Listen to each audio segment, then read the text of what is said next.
अब देखो बच्चों, अब हम आ जाते हैं हैलो एल्केन्स की केमिकल प्रॉपर्टीज में। ओके, तो देखो बच्चों, जो हैलो एल्केन्स हैं ये ऑर्गेनिक फंक्शनल कंपाउंड्स में सबसे ज्यादा केमिकली रिएक्टिव होते हैं। इसका रीजन है CX बॉन्ड का पोलर नेचर। ऐसा क्यों? क्योंकि जो कार्बन और हैलोजन एटम्स हैं इनकी इलेक्ट्रोनेगेटिविटी में लार्ज डिफरेंस है, जिससे CX बॉन्ड पोलर हो जाता है, कार्बन में पार्शियल पॉजिटिव चार्ज आ जाता है और ऐसे में जो न्यूक्लियोफिलिक रिएजेंट्स होते हैं बहुत जल्दी फास्ट अटैक करते हैं कार्बन पर और X को रिमूव कर देते हैं। और यही रीजन है कि जो एल्काइल हैलाइड है वो हाईली रिएक्टिव फंक्शनल कंपाउंड्स है। ओके, यहीं पर लिखा है जो मैंने कि haloalkanes are most reactive than other organic functional compounds. It is due to high polar nature of CX bond. समझ गए बच्चों कि जो CX बॉन्ड है वो बहुत ही पोलर नेचर का होता है। मैंने CX बॉन्ड के नेचर में क्या चेंज आता है हैलोजन की इलेक्ट्रोनेगेटिविटी से, एल्काइल ग्रुप के नेचर से, ये सब कुछ मैंने एक अलग से टॉपिक पर डिस्कस किया है, आप वहां पर देख सकते हैं। ओके, तो हैलो एल्केन्स अन्य क्रियात्मक यौगिकों की अपेक्षा अधिक क्रियाशील हैं। हम ये भी कह सकते हैं कि हैलो एल्केन्स क्रियात्मक यौगिकों में फंक्शनल कंपाउंड्स में हाईली रिएक्टिव है, अत्यधिक क्रियाशील है। इसका रीजन आपसे पूछ लिया जाए तो इसका रीजन है CX बॉन्ड का पोलर नेचर। ओके, आप देखें यहां पर कि ये है कार्बन और ये है हैलोजन, तो यहां पर इसकी इलेक्ट्रोनेगेटिविटी और इसकी इलेक्ट्रोनेगेटिविटी में डिफरेंस है। ऐसे में ये जो बॉन्ड है वो पोलर हो जाता है, हैलोजन पर पार्शियल नेगेटिव चार्ज, कार्बन पर पार्शियल पॉजिटिव चार्ज आता है। और अब यदि कोई न्यूक्लियोफाइल यहां आ जाए नेगेटिव चार्ज या इलेक्ट्रॉन हाई डेंसिटी वाली कोई स्पीशीज, तो वो क्या करती है कि इस X को हटा के और वहां पर स्वयं सब्स्टिट्यूटेड हो जाती है और हैलोजन निकल जाता है। तो हम यहां पर जो भी रिएक्शंस देखेंगे आप हैलो एल्केन्स की, वो ज्यादातर इसी तरह से होंगी कि हैलोजन हटेगा और न्यूक्लियोफाइल आएगा, या फिर हाइड्रोजन और हैलोजन दोनों हट जाएंगे। ओके, और इस तरह से ये रिएक्टिविटी शो करते हैं। अब आपको कैसे ध्यान रखना है कि जो हैलो एल्केन्स हैं उनकी रिएक्टिविटी का ऑर्डर क्या है। ओके, सबसे ज्यादा क्वेश्चन आते हैं SN1 के लिए ऑर्डर क्या है, SN2 के लिए ऑर्डर क्या है, एलिमिनेशन रिएक्शन में ऑर्डर क्या है। तो आपको पहले तो इतना सा ध्यान रखना है कि रिएक्टिविटी ऑफ हैलो एल्केन्स ये है directly proportional to the size of halogen. जितना बड़ा साइज का हैलोजन उतनी ही हाई रिएक्टिविटी। आप देखोगे फ्लोराइड से लेके आयोडाइड तक एल्काइल हैलाइड की रिएक्टिविटी इंक्रीज होती है। ऐसा क्यों होगा? क्योंकि जैसे बड़ा हैलोजन होता जाएगा बॉन्ड लेंथ इंक्रीज होगी, बॉन्ड लेंथ इंक्रीज होगी तो बॉन्ड एनर्जी डिक्रीज होगी। ओके, दूसरा है ब्रांचिंग इन अल्फा कार्बन। दूसरा ये ध्यान रखें कि जिस कार्बन में हैलोजन जुड़ा है उसमें जितने ज्यादा एल्काइल ग्रुप होंगे, जितनी ज्यादा ब्रांचिंग होगी, आप देखोगे हैलो एल्केन उतना ही ज्यादा रिएक्टिव होता जाएगा, सब्स्टिट्यूशन में भी और एलिमिनेशन में। एंड स्टेबिलिटी ऑफ कार्बोकेटाइन, इनमें आप देखोगे इनकी जो रिएक्शंस होंगी, इनका जो रिएक्शन इंटरमीडिएट होता है, चाहे वो सब्स्टिट्यूशन रिएक्शंस हो चाहे एलिमिनेशन रिएक्शंस हो, इनका जो रिएक्शन इंटरमीडिएट बनता है बच्चों वो होता है कार्बोकेटाइन। तो वो कार्बोकेटाइन जितना ज्यादा स्टेबल होगा, अब उसकी स्टेबिलिटी इंडक्टिव फैक्ट से डिटरमाइन कर सकते हैं, हाइपर कॉन्जुगेशन से डिटरमाइन कर सकते हैं, रेजोनेंस इफेक्ट से डिटरमाइन कर सकते हैं, एरोमेटिसिटी के बेस पर डिटरमाइन कर सकते हैं वो किस तरह का कार्बोकेटाइन है और उसमें कौन सा इफेक्ट इफेक्टिव है, उस बेस पर उसकी स्टेबिलिटी देख लें। अगर कार्बोकेटाइन ज्यादा स्टेबल है तो उसमें होने वाली केमिकल रिएक्शंस भी या सब्स्टिट्यूशन एलिमिनेशन सब कुछ फास्ट होगा। सबसे ज्यादा स्टेबिलिटी को डिटरमाइन करने वाला फैक्टर है रेजोनेंस इफेक्ट, फिर उससे कम हाइपर कॉन्जुगेशन, फिर इंडक्टिव इफेक्ट, कहीं कहीं एरोमेटिसिटी का फैक्टर आता है तो वो सबसे ज्यादा इफेक्टिव होता है और वो इस तरह की रिएक्शंस हमें एल्काइल हैलाइड में बहुत कम मिलेंगी। तो आपको ये ध्यान रखना है, समझ गए बच्चों, कि जो हैलो एल्केन्स हैं उनकी क्रियाशीलता अगर आपको पहचाननी है तो आपको ये देखना है कि हैलोजन का आकार कितना बड़ा है, जितना बड़ा आकार उतनी ज्यादा क्रियाशीलता। अल्फा कार्बन में जितना ज्यादा ब्रांचिंग होगी उतनी ज्यादा क्रियाशीलता, जितने ज्यादा कार्ब कैटायन का स्टेबिलिटी होगी, स्थायित्व होगा, उतनी ज्यादा इनकी क्रियाशीलता। देखो कुछ एग्जांपल्स से मैं आपको बताता हूं। फिर हम आते हैं कि न्यूक्लियोफिलिक सब्स्टिट्यूशन रिएक्शंस के बारे में, उनकी मैकेनिज्म। हालांकि मैंने न्यूक्लियोफिलिक सब्स्टिट्यूशन, उसकी मैकेनिज्म, उसकी स्टीरियोकेमिस्ट्रीज के बारे में जो डिटेल में दिया है वहां पर एल्काइल हैलाइड और अल्कोहल्स को लेकर ही बताया है। आप न्यूक्लियोफिलिक सब्स्टिट्यूशन रिएक्शंस पढ़े, वहां हेलो एल्केन्स के बारे में, अल्कोहल्स के बारे में बहुत ही डिटेल में दिया है। उसमें एक एक चीज क्लियर की है, कहां पर SN1, कहां पर SN2 कैसे पहचाने, ये सब कुछ वहां मिल जाएगा। फिर भी यहां पर जितना मैक्सिमम से मैक्सिमम दोबारा रिवाइज करा सकता हूं मैं, वो करा दूंगा। देखो तो रिएक्टिविटी का ऑर्डर आप ऐसे देखें। अगर आपको हैलोजन की साइज के बेस पर पूछा गया हो तो देखो आप जैसे ये लिखे हैं RBr और RI। अब आपको इनमें अगर रिएक्टिविटी का ऑर्डर पूछ ले तो आपको ऐसे ध्यान रखना, जितना बड़ा हैलोजन उतनी ज्यादा रिएक्टिविटी। अब आता है कि अगर आपको हैलाइड एल्काइल ग्रुप दिया हो, जैसे कि लिखा है CH3, ओके, X, फिर है CH3 CH2X, CH3 CH3X and CH3 CH3X। Okay, अब इनमें रिएक्टिविटी तो आप देख रहे हैं कि अल्फा कार्बन जो है, ये अल्फा कार्बन, उसमें जितनी ज्यादा आप देख रहे हैं ब्रांचिंग हो रही है उतना ही ज्यादा वो रिएक्टिव होता जाएगा, मींस एसिड। समझ गए ना? इस ऑर्डर में आप इनकी रिएक्टिविटी देख सकते हैं। और देखो आप जैसे ये लिखा है CH3, ओके, या यहां पर मैं ऐसा ले लूं CH2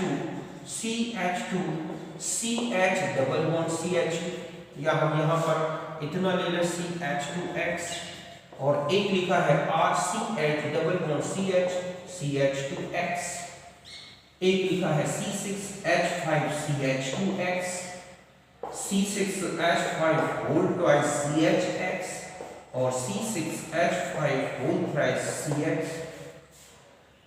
तो यहां पर अगर आप देखें कि हैलाइड हटेगा तो कार्ब कैटायन केवल इंडक्टिव इफेक्ट या हाइपर कॉन्जुगेशन का इफेक्ट आएगा।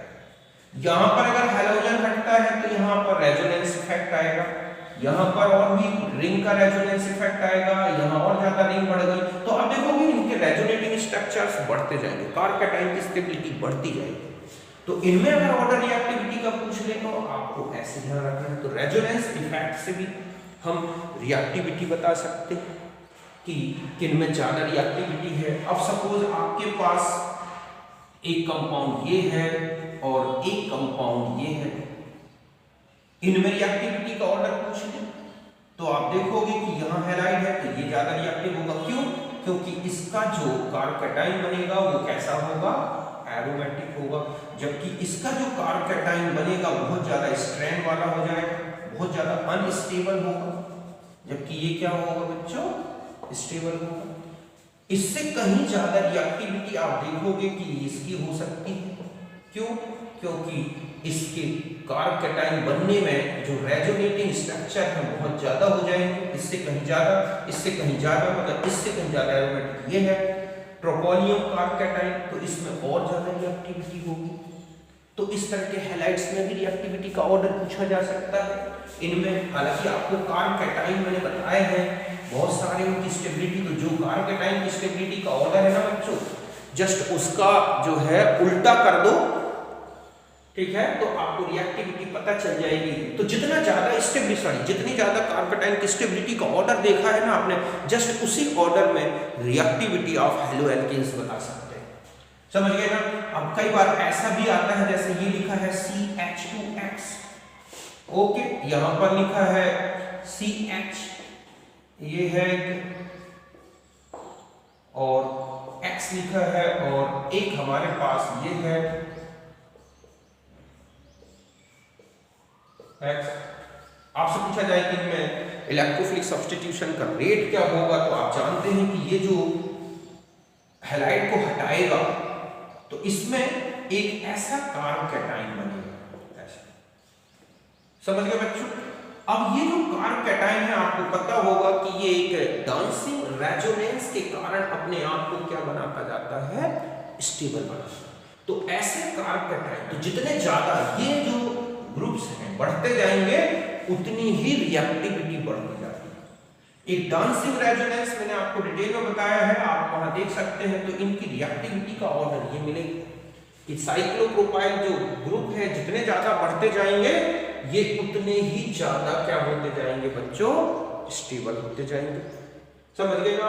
तो इस तरह से इनकी स्टेबिलिटी का ऑर्डर देखना है। तो ये हम और आगे देखेंगे। अभी तो यहाँ पर कंप्लीट मैंने आपको रिएक्टिविटी, तो इस बेस पर आप हैलोएल्केन्स की रिएक्टिविटी को जज कर सकते हैं, पहचान सकते हैं। अब देखो बच्चों, अब हम आ जाते हैं जो हैलोएल्केन्स हैं उनकी टाइप्स ऑफ केमिकल प्रॉपर्टीज। आप देखोगे हैलोएल्केन्स में मेनली 3 टाइप्स की केमिकल रिएक्टिविटी या रिएक्शंस मिलेंगी। Nucleophilic substitution reactions, elimination reactions and reaction with metals. Okay, तो हम एक एक करके लेते हैं। सबसे पहले हम लेंगे यहाँ पर, और वो है न्यूक्लियोफिलिक सब्स्टिट्यूशन रिएक्शंस। समझ गए ना? ये क्या है? देखो इस तरह से है, ये है X और ये है न्यूक्लियोफाइल। अब आप जानते हैं कि न्यूक्लियोफाइल क्या हो सकते हैं? OH, OR minus, CN minus, okay, SH minus, NH2 minus, NO2 minus, halogen स्वयं हो सकते हैं, chloride, bromide, halogen exchange reactions जो आपने देखी हैं। ओके, इसी तरह से NC माइनस तो CN का ही होता है। और क्या हो सकते हैं? आपने देखा होगा RCOO minus, RC triple bond minus. तो ये बहुत सारी आप रिएक्शंस देखोगे जो कि इनमें मिलती हैं। ये सब न्यूक्लियोफिलिक सब्स्टिट्यूशन। तो ये जो ग्रुप है ये हटेगा और ये आ जाएगा। कैसे? R NU और प्लस क्या हो गया? X minus. तो ये सब रिएक्शंस क्या है? Nucleophilic substitution reactions. देखो मैं कुछ इंपॉर्टेंट आपको न्यूक्लियोफिलिक सब्स्टिट्यूशन रिएक्शंस बताता हूं जिन्हें आपको विशेष ध्यान रखना है और उनसे क्वेश्चन सॉल्व करने हैं। फिर हम इनकी मैकेनिज्म देखेंगे। जैसे फर्स्ट है, ठीक है, सब्स्टिट्यूशन बाय OH ग्रुप। समझ गए बच्चों? नाभिक स्नेही प्रतिस्थापन अभिक्रिया। इनमें जो हैलोजन है वो एक न्यूक्लियोफाइल नाभिक स्नेही समूह से हटता है। देखो मींस रिएक्शन जो है, reaction with aqueous KOH। Okay, देखो कैसे? तो यहां पर हमने RCH2X प्लस KOH, तो यहां पर हमारा जो न्यूक्लियोफाइल है वो ये, समझ गए बच्चों? और ये है हमारा क्या? Leaving group. हम जानते हैं कि लीविंग ग्रुप जितना बेटर होगा उतना ही अच्छे से सब्स्टिट्यूशन होगा। तो यहाँ क्या बन जाएंगे? RCH2OH plus KX। ध्यान रखें कि जो यील्ड है अल्कोहल, यील्ड ऑफ अल्कोहल वो 1 डिग्री एल्काइल हैलाइड सबसे ज्यादा, फिर आता है किसमें? 2 डिग्री एल्काइल हैलाइड में, और सबसे ज्यादा किसमें होगा? 3 डिग्री एल्काइल हैलाइड में। सबसे कम 3 डिग्री एल्काइल। क्यों? क्योंकि अगर 3 डिग्री एल्काइल हैलाइड दे दिए तो KOH जो है वो इनको एल्कीन में चेंज कर देता है, और मोस्ट जो हमारा मेजर प्रोडक्ट है वो अल्कोहल ना होकर एल्कीन होता है। तो सबसे अच्छी रिएक्टिविटी हमारी अल्कोहल फॉर्मेशन में प्राइमरी एल्काइल हैलाइड के साथ होती है। ऐसा क्यों? क्योंकि कार्बोकेटाइन ना बने तो बहुत आसानी से क्या होगा? कार्बोकेटाइन बनता है तो वो ज्यादातर OH से प्रोटॉन रिमूव हो जाता है और एल्कीन में चेंज होने लगता है। तो इस तरह से अल्कोहल्स बनते हैं। इसमें primary alcohol, secondary alcohol, tertiary alcohols, तीनों अल्कोहल्स बनाए जा सकते हैं। हम देखेंगे अल्कोहल्स की प्रिपरेशन की मेथड में तो ये रिएक्शन आती है। दूसरी है amines formation. Amines formation means यहां पर क्या है बच्चों? सब्स्टिट्यूशन जो है, सब्स्टिट्यूशन बाय, ठीक है, NH2 ग्रुप। आप देखोगे कि इनमें NH2 ग्रुप से सब्स्टिट्यूशन होता है। अमाइंस बनाने की एक मेथड होती है हॉफमैन मेथड, उसमें आता है ये। तो देखो बच्चों यहां पर एक क्वेश्चन बनता है कि यहां पर अगर हम अमोनिया एक्सिस में लें, ठीक है, तो हमारा मेजर प्रोडक्ट क्या होगा, तो आप देखोगे यहाँ बनेगा NH2, मतलब मैं इसको ऐसे लिख दूं H NH2 और ये रिमूव होगा, ये माइनस, ये प्लस, ये माइनस, ये प्लस, प्लस HX। तो यहाँ पर ये मेजर प्रोडक्ट होगा। समझ रहे हो कि जो अमोनिया ने हैलाइड को हटाया, अगर अमोनिया एक्सेस में कहा गया है आपको, तो ध्यान रखें इसका मेजर प्रोडक्ट क्या होगा, प्राइमरी अमाइन। लेकिन अगर हम RX को मेजर कर दें, मतलब इसको एक्सिस में लें, अधिक में लिखा है और फिर अमोनिया लिखा है, तो ध्यान दें कि अगर ऐसा है तो क्या होगा, आप देखोगे कि इनमें और R2NH मींस सेकेंडरी अमाइन बन जाएगा, इसमें क्या बन जाएगा R3, मतलब यहां से 3HX, यहां से 2HX। जब ज्यादा एल्काइल ग्रुप होंगे तो ज्यादा एल्काइल ग्रुप आ जाएंगे, मींस अमोनिया कम एल्काइल हैलाइड तो यहां पर बन जाएगा टर्शियरी अमाइन। इसके अलावा आप देखोगे कि जो क्वाटरनरी अमोनियम सॉल्ट भी बन जाता है। तो यहां पर आप यहां NH3H तो आप देखोगे R4NX, ठीक है, क्वाटरनरी अमोनियम सॉल्ट भी बनता है इस रिएक्शन में। तो इसमें जो क्वेश्चन होता है ना कि अमाइंस की, अगर हमें प्राइमरी अमाइंस की, ठीक है, यील्ड को बढ़ाना है, बेटर यील्ड लानी है, तो क्या ठीक है एक्सिस में लेना है। तो ध्यान रखें प्राइमरी के लिए अमोनिया एक्सिस में कर रहे हैं, एल्काइल हैलाइड लिमिट में कर रहे हैं, तो प्राइमरी। अगर एल्काइल हैलाइड एक्सिस में लेने होंगे तो फिर secondary, tertiary, quaternary ammonium salt इस तरह से बन जाते हैं। तो यहाँ तक दो हो गए। और भी देखो इसमें जो सबसे ज्यादा क्वेश्चन पूछा गया है KCN और AgCN, KNO2 और AgNO2 इनके साथ रिएक्शन, इसके अलावा ईथर की प्रिपरेशन में भी ये यूज होती है। तीसरी रिएक्शन है, ठीक है, ईथर फॉर्मेशन। क्या लेंगे हम, ईथर फॉर्मेशन। ये इसी को बोलते हैं विलियमसन ईथर सिंथेसिस। ओके, तो देखो बच्चों ये रिएक्शन हमारी ईथर वाले चैप्टर में भी रिवाइज होगी, रिपीट होगी, वहां पर हम देखेंगे ईथर के फॉर्मेशन की रिएक्शन। ओके, तो देखो यहाँ पर ईथर फॉर्मेशन में यहाँ पर दिया जाता है RX प्लस सोडियम एल्कोऑक्साइड। तो यहां से ये और यहां पर एक ड्राई ईथर लिया जाता है। ओके, तो यहां पर ये ROR प्लस NaX ईथर बनता है। समझ गए ना, यहां पर ईथर। अब मैं यहां बता दूं कि जो वेटर यील्ड है, वेटर यील्ड ऑफ ईथर, उसमें RX होना चाहिए 1 डिग्री प्राइमरी। क्या होना चाहिए, प्राइमरी। और जो RONA ये 1 डिग्री भी हो सकता है, 2 डिग्री भी हो सकता है, 3 डिग्री। समझ गए ना, कोई भी दिया जा सकता है, बट एल्काइल हैलाइड आपको 1 डिग्री ही लेना होगा। अगर आपने, तो तब यहां पर हमें जो मेजर है ये हमें क्या मिलेगा, ईथर।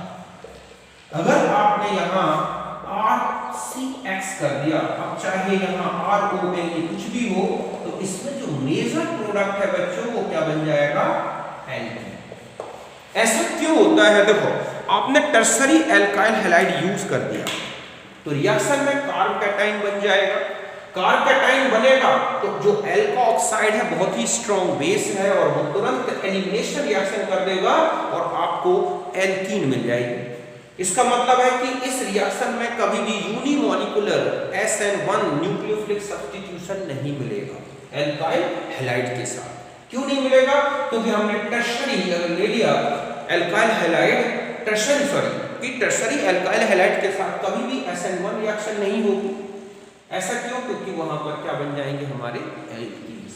हमें यहां पर हमेशा प्राइमरी एल्काइल हैलाइड या सेकेंडरी ले सकते हैं, तब कहीं जाके ईथर का फॉर्मेशन होगा। तो ये क्वेश्चन होता है कि विलियमसन ईथर सिंथेसिस की मैकेनिज्म क्या है। तो हम टर्शरी यूज नहीं कर सकते, tertiary unimolecular means SN1 substitution देता है, प्राइमरी में SN2 होता है, सेकेंडरी में भी SN2 होता है ज्यादातर, वो डिपेंड करता है सेकेंडरी में कि सॉल्वेंट कैसा है। लेकिन प्राइमरी अगर यहाँ मैन यूज होगा तो रिएक्शन हमेशा SN2 न्यूक्लियोफिलिक सब्स्टिट्यूशन से चलेगी। तो यहाँ पर जो हमें रिएक्शन मैकेनिज्म ईथर की देखेंगे वो केवल ईथर फॉर्मेशन में विलियमसन सिंथेसिस की वो केवल SN2। तो देखो कैसे, जैसे यहाँ पर मैंने ले लिया CH3Cl, या C2H5Cl, और यहाँ पर आपने एल्कोक्साइड ले लिया O और CH3 होल थ्रेड।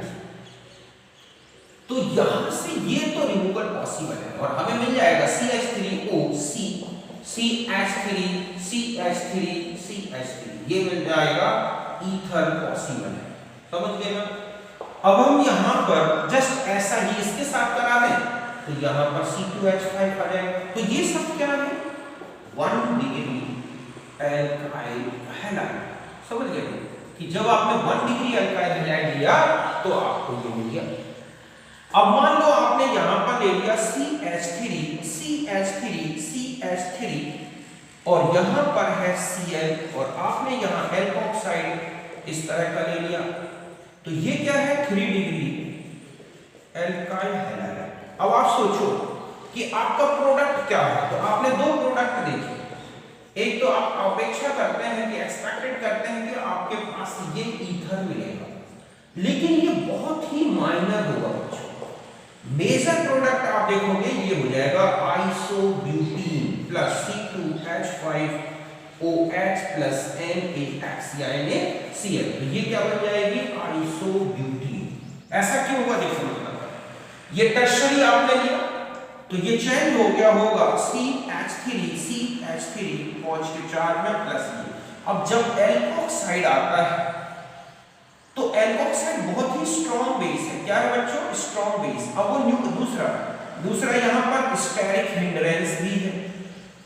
तो ये क्या करता है कि यहाँ से जो प्रोटॉन है उनको ही रिमूव करेगा। यहाँ जाना ज्यादा टक्कर लेना लगड़ा झगड़ा की तरह इस तरह से कोई मतलब नहीं होगा उसको। वो सिंपली जो उसको मिल जाएगा प्रोटॉन, हाइपर कॉन्जुगेशन के कारण ये हाइड्रोजन एसिडिक होते हैं और ये एसिडिक हाइड्रोजन तुरंत यहाँ निकल जाएंगे और इस तरह से आप देखोगे कि ये एल्कीन में चेंज हो जाएगा और ये अल्कोहल में ये ज्यादा स्टेबल हो जाएगा। तो ये हाइपर कॉन्जुगेशन के कारण जो टर्शरी कार्बोकेटाइन है उसके जो हाइड्रोजन है वो कैसे हो जाते हैं? एसिडिक नेचर की, और ये जो है एल्कोक्साइड जो है वो ईथर न बना के क्या बना देता है? एल्कीन। तो यहाँ पर समझ लें तो ये इस तरह से, तो इसका मतलब है कि अगर हमें टर्शरी कार्बन वाला कोई ईथर लाना है तो हमें एल्काइल हैलाइड तो प्राइमरी ही लेंगे और टर्शरी कार्बन वाला एल्कोक्साइड ले लें, तब हम देखेंगे कि हमें जो है क्या मिल जाएगा? एक टर्शरी ईथर मिल जाएगा। यहाँ पर भी आपने देखा ये है एल्काइल हैलाइड की एक रिएक्शन।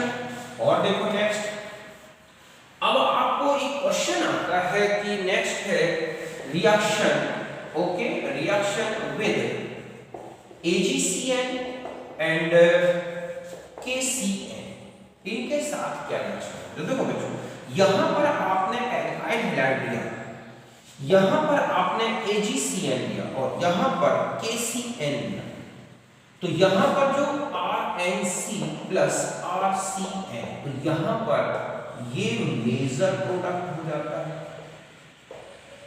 और अगर आपने यहां लिया तो ये RCN और RNC में आप देखोगे ये मेजर होता है, ओके।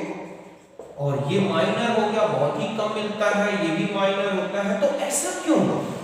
साइनाइड तो दोनों में दिख रहा था कि RX की जब AgCN से रिएक्शन कराई तो हमारे आइसोसाइनाइड मेजर प्रोडक्ट बना, और जब आपने KCN से रिएक्शन कराई तो RCN मेजर प्रोडक्ट बना। तो इसका रीजन क्या है? और ये ऑब्जेक्ट का होता है, आपसे पूछा जाएगा कि हम इसकी रिएक्शन RX की AgCN से करा दें और फिर इसका मान लो आप हाइड्रोलिसिस करा दो तो आपके पास प्रोडक्ट क्या होगा? तो आपने यहाँ पर हाइड्रोलिसिस किया तो ये बन जाएगा RNH2 एसिड की प्रेजेंस में प्लस HCOOH।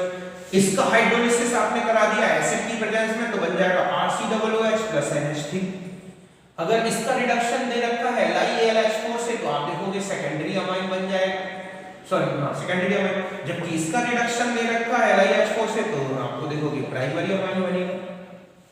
तो आखिर ऐसा क्यों है? तो देखो इसका रीजन भी मैं बता दूं, ये काफी इंपॉर्टेंट क्वेश्चन है कि यहाँ पर हमारे पास एक जो प्रोडक्ट है दोनों में, तो यहाँ पर ध्यान से देखें कि जो CN है ना, ये CN अगर मैं फ्री कर दूं तो यहाँ पर ये भी एक न्यूक्लियोफिलिक सेंटर है, न्यूक्लियोफाइल है, ये भी एक न्यूक्लियोफिलिक सेंटर है, ये न्यूक्लियोफाइल। अब यहां पर जब ऐसा हो तो इनको बोलते हैं कौन से flick, एम्फीफ्लिक।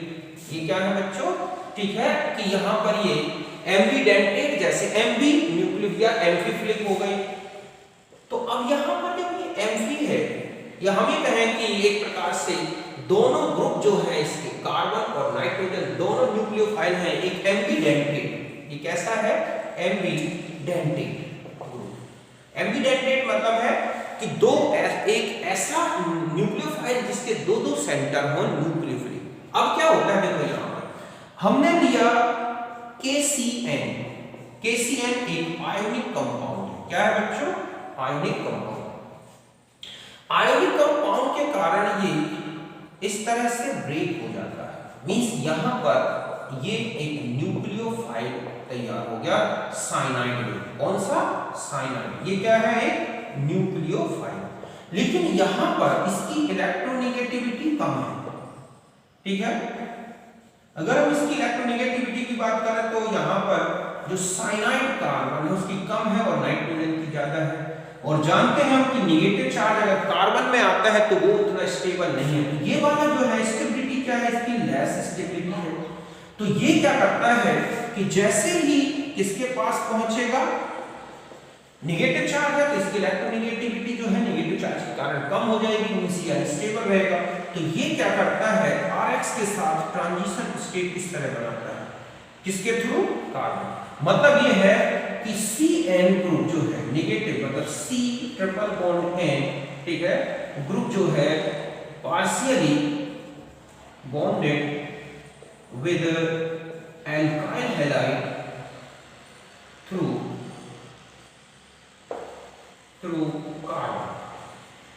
Carbon atom due to more nucleophilic nature of carbon than nitrogen. मतलब नाइट्रोजन की अपेक्षा इसका जो न्यूक्लियोफिलिक नेचर है, ठीक है, वो न्यूक्लियोफिलिक नेचर या न्यूक्लियोफिलिसिटी इसकी ज्यादा है, इसकी कम। तो ये कार्बन के थ्रू बॉन्डेड होगा और एक ट्रांजिशन स्टेट बना दी इस तरह से, ठीक है, ये है, और RX के साथ और ये। तो ये जो ट्रांजिशन स्टेट बनी बाद में ये रिमूव होगा और हमारे पास मिलेगा RCN। समझ गए ना। तो यहां पर इसका मेन रीजन है KCN का आयोनिक नेचर होना और कार्बन की न्यूक्लियोफिलिसिटी नाइट्रोजन से ज्यादा होना, नेगेटिव कार्बन की, और ये अपने कार्बन के थ्रू RX के साथ पार्शियली बॉन्डेड होता है, ट्रांजिशन स्टेट बनाता है, और यही रीजन है कि ये किस में चेंज हो जाता है, RCN। अब आप देखोगे कि यहां पर आ जाए हम कि NC लेते हैं AgCN। तो देखो बच्चों, जो AgCN है, ओके, ये कोवैलेंट कंपाउंड। कैसा है, कोवैलेंट कंपाउंड। तो ये CN को फ्री नहीं करता। तो यहां पर जो न्यूक्लियोफिलिक जो है सेंटर जो है साइड, जो इसकी न्यूक्लियोफिलिक साइड है वो है ये। अब यहां पर जब RX आएगा, partial positive charge partial negative, तो ये इसके साथ पार्शियली बॉन्डेड होगा और क्या बन जाएगा, देखो AgC triple bond R, okay, X। ऐसी एक ट्रांजिशन स्टेट बनेगी। बाद में जब ये हट जाएगा तो हमारे पास क्या बचेगा, RN, okay, C plus AgX। ये क्या बन गया, आइसोसाइनाइड। तो आप समझ गए होंगे कि जो AgCN है वो आइसोसाइनाइड मेजर क्यों बना रहा है, क्योंकि कोवैलेंट बॉन्ड होता है इसमें, ये बॉन्ड फ्री नहीं होता, साइनाइड फ्री नहीं होगा। तो ये अपने कार्बन के थ्रू ही क्या करेगा, इसमें अटैक करता है और आइसोसाइनाइड बनाता है। ये इसी तरह से एक रिएक्शन और काम की है, देखो आप, वो है KNO2 एंड AgNO2, इनके साथ रिएक्शन देखनी है, रिएक्शन होगी। तो आप देखोगे RX, यहां पर आपने AgNO2 लिया तो क्या बनेगा, RNO2, और आपने KNO2 लिया तो बनेगा RONO। मतलब ये इनके मेजर प्रोडक्ट हो। समझ गए ना, ऐसा नहीं कि दूसरा नहीं बन सकता। तो ध्यान से यहां देखो आप कि जब हमने AgCN CN यूज किया था तो नाइट्रोजन बॉन्डेड हुआ था, जस्ट AgNO2 यूज करोगे तो आप देखोगे कि नाइट्रोजन ही एल्काइल हैलाइड से अटैक करेगा। यहां पर आप देखोगे तो इसका भी रीजन देखो क्या है, एक्चुअली क्या है AgON, या हम ये कहेंगे इसका जो स्ट्रक्चर है वो ये है, किसका AgNO, समझ गए। KNO2 में भी चले जाओ आप तो यही स्ट्रक्चर KNO2 का भी होगा, लेकिन ये जो बॉन्ड है समझ गए ना, ये वाला ये कैसा है कोवैलेंट, कैसा है बच्चों कोवैलेंट बॉन्ड, जबकि ये बॉन्ड कैसा है आयनिक बॉन्ड, मींस यहां माइनस और यहां प्लस, तो ये तो क्या होगा माइनस, ठीक है, और डबल बॉन्ड O इस तरह से ब्रेक हो जाएगा। तो अब यहां पर अगर आप मैकेनिज्म में देखें कि कौन किस पे अटैक करता है, तो देखो यहां पर अगर आप आ जाएं कि ये है Ag, ओके, ये है O और ये है नाइट्रोजन का लोन पेयर, तो यहां पर ये है RX माइनस यहां पर प्लस, तो ये इसके थ्रू अटैक करता है।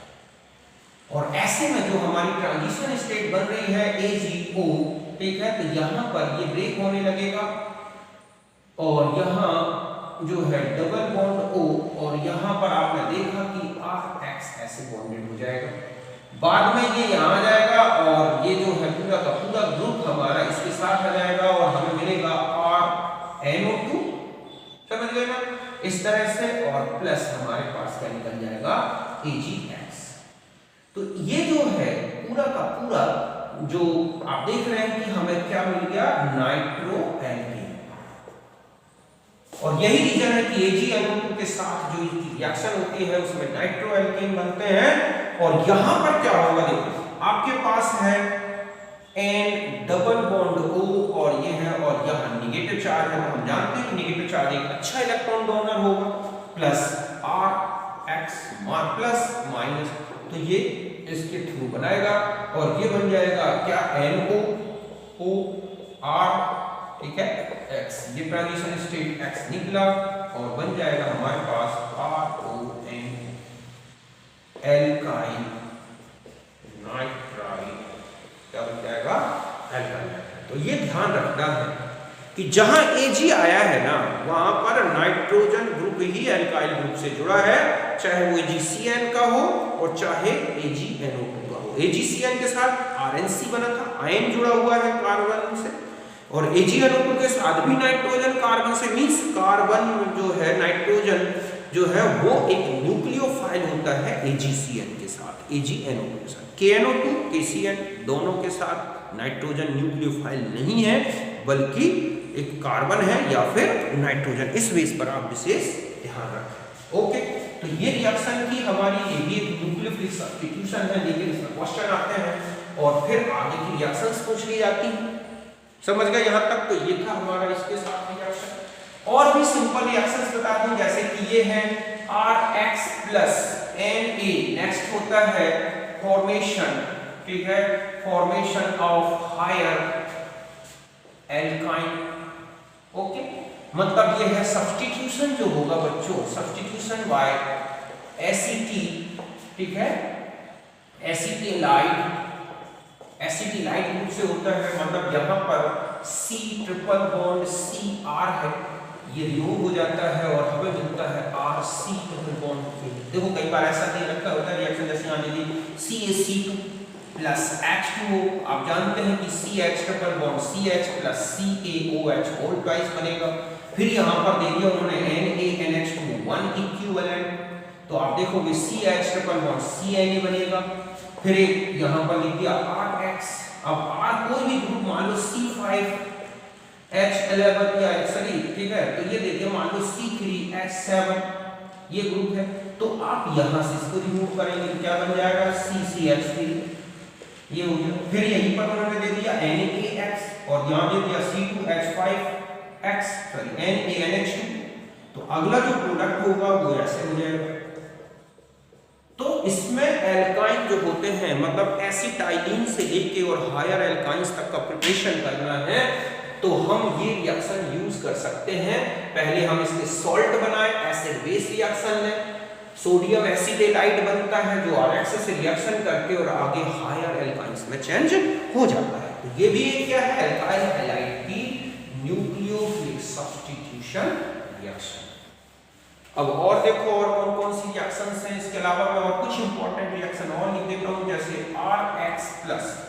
अब यहाँ पर यहाँ लिखा होता है जैसे Ag2O, एक ठीक है, जस्ट ऐसा लिखा है RCOO, किसके साथ हो गई, मान लो Na के साथ लिख रखी है, ठीक इसी तरह से R ठीक है KSH के साथ लिखी है और K2S के साथ लिखी हुई है, इस तरह से। यहाँ पर तो आप बना देंगे ROR, क्यों, क्योंकि ये ग्रुप 2AgX के साथ बाहर हो जाएगा और इस तरह से ईथर आ जाएगा 2 मोल।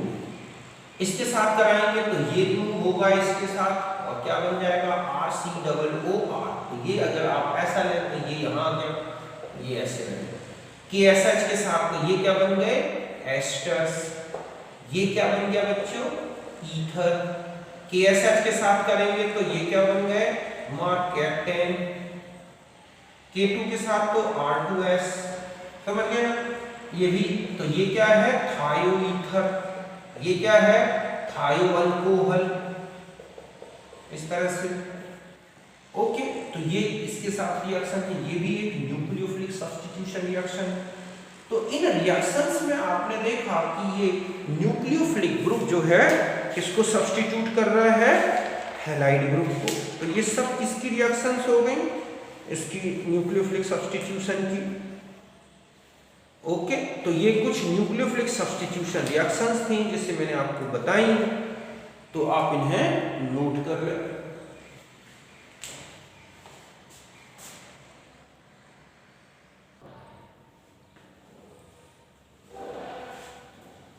अब देखो बच्चों, ये हैं कुछ रिएक्शंस जिन्हें आपको कंप्लीट करना है, जो कि न्यूक्लियोफिलिक सब्स्टिट्यूशन रिएक्शन से रिलेटेड हैं एल्काइल हैलाइड्स की। ओके, तो इन रिएक्शंस को आप देखें, पहले आप खुद ही करो और फिर आप इनको जो है मिला लेना। मैं फिर से हिंट दे देता हूँ, देखो यहाँ पर CaC2H2O की तो यह एसिटिलीन बनेगा, NaNH2 से रिएक्शन कराओगे 1 इक्विवेलेंट तो सोडियम एसिटेलाइड बनेगा, मोनोसोडियम एसिटेलाइड। इससे रिएक्शन कराओगे तो सोडियम और Br को हटा देना है, फिर एक कंपाउंड बनेगा। इसी तरह से दोबारा यही रिएक्शन करा दोगे तो दोनों तरफ आपको ये 2 बार 2 मोल दे रखे हैं, ये 2 मोल दे रखे। इसका मतलब है कि दोनों एसिटिलीन के दोनों हाइड्रोजन हटा के आपको इन ग्रुप्स को ऐड कर देना है और फिर देखना है कि आपके पास क्या एल्काइन बनती है। फिर इसकी रिएक्शन पहले HBr से कराओगे तो पेरोक्साइड की प्रेजेंस में तो ये बन जाएगा कंपाउंड CH2Br। फिर इसकी रिएक्शन कराओगे तो आपके पास ये ईथर बनेगा।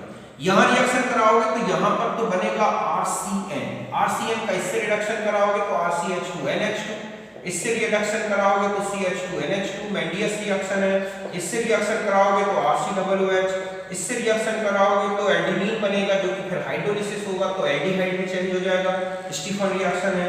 इसकी रिएक्शन कराओगे तो आपको फाइनली कीटोन बनेगा, तो ये रिएक्शन इसके साथ होगी। ओके, इसमें एक्सिस में करा दोगे, अभी मैंने आपको बताया है टर्शियरी अमाइन बन जाएगा प्लस क्वाटरनरी अमोनियम सॉल्ट बनेगा। RX की AgCN से रिएक्शन कराएंगे तो आप जानते हैं कि यहाँ RNC बनेगा, इसका रिडक्शन कराओगे तो RNH2 प्लस HCOOH, इससे कराओगे तो RNHCH3, इससे भी यही बन जाएगा RNHCH3, सेकेंडरी अमाइन और प्राइमरी अमाइन। इससे रिएक्शन कराओगे आप एल्कोक्साइड ये और ये, तो आप जानते हैं इसका जो मेजर प्रोडक्ट है वो एल्कीन बनेगा आइसोब्यूटेन। इसकी रिएक्शन इससे कराएं इसकी प्रेजेंस में तो आप देखोगे ऐसा करेंगे तो लास्ट में आपको C2H5 C triple bond C2H5, इससे रिडक्शन अगर इसकी प्रेजेंस में कराओगे तो आपको सिस एल्कीन बना देना है और यहाँ पर ट्रांस एल्कीन। इससे रिएक्शन कराओगे ये रिमूव हो जाएगा और बन जाएगा RCOOR। तो ये रिएक्शंस हैं जिन्हें आपको कंप्लीट करना है। ये किससे रिलेटेड हैं हैलो एल्केन्स की जो है न्यूक्लियोफिलिक सब्स्टिट्यूशन रिएक्शंस। तो यहाँ अभी केवल और केवल मैंने आपको न्यूक्लियोफिलिक सब्स्टिट्यूशन रिएक्शंस बताई हैं। अब हम इनके जो है ना नेक्स्ट जो हमारा वीडियो होगा उसमें हम इनकी मैकेनिज्म लेंगे, SN1 SN2 SNI, इस तरह की मैकेनिज्म देखेंगे। ओके, फिर हम अगले वीडियो में एलिमिनेशन के बारे में कंप्लीट डिस्कस करेंगे। तो फिर मिलते हैं नेक्स्ट वीडियो में, तब तक के लिए आप सबको मेरा बाय, नमस्कार, थैंक यू। मेरा चैनल सब्सक्राइब करो बच्चों और आगे बढ़ाओ। और जितनी मेरी मेहनत होगी मैं उतना करता जाऊँगा और आपके लिए अच्छे से अच्छा मैटर प्रोवाइड कराऊँगा। ओके, तो फिर मिलते हैं। Thank you, bye.